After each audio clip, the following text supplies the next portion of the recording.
Nous sommes le groupe 5 de la classe des 4e B. Nous allons vous parler du cas d'un enfant handicapé qui subit la discrimination et des inégalités face à l'éducation et les droits de l'enfant.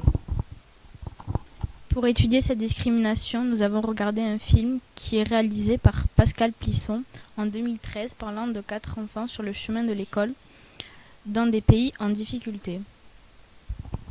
Comme l'enfant que nous étudions qui s'appelle Samuel, âgé de 13 ans et victime d'un handicap. Il habite en Inde avec ses parents et ses 2 petits frères. Samuel est un garçon victime de pauvreté. Tous les matins, ses 2 petits frères poussent son vieux fauteuil bricolé pendant 1 heure sur 4 kilomètres. Dans le film, ils expliquent aussi l'inégalité face à l'éducation. Il y en a plusieurs comme la pauvreté, l'élevage, l'éloignement de l'école et dans certains pays, l'école secondaire est payante. Ils sont victimes de ces inégalités parce qu'ils vivent dans des pays pauvres avec un taux de scolarisation bas. Ces pays ont donc peu de budget pour tout ce qui est éducation et enseignement. Il raconte aussi que les enfants handicapés pauvres et les filles sont les plus souvent discriminés. Les enfants handicapés comme Samuel ne vont pas à l'école, c'est jugé pas nécessaire.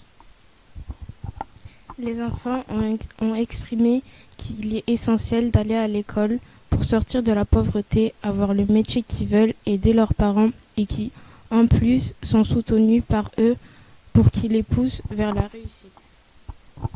Pour moi, l'école est importante car elle donne les compétences nécessaires pour la vie future et pour pouvoir arrêter la pauvreté dans le monde.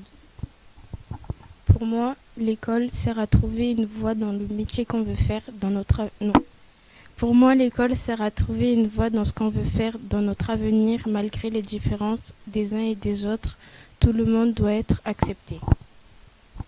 Pour nous, leur histoire est un combat pas comme les autres. Car il y a encore certains enfants qui n'ont pas encore le droit à l'éducation et de sortir de la pauvreté.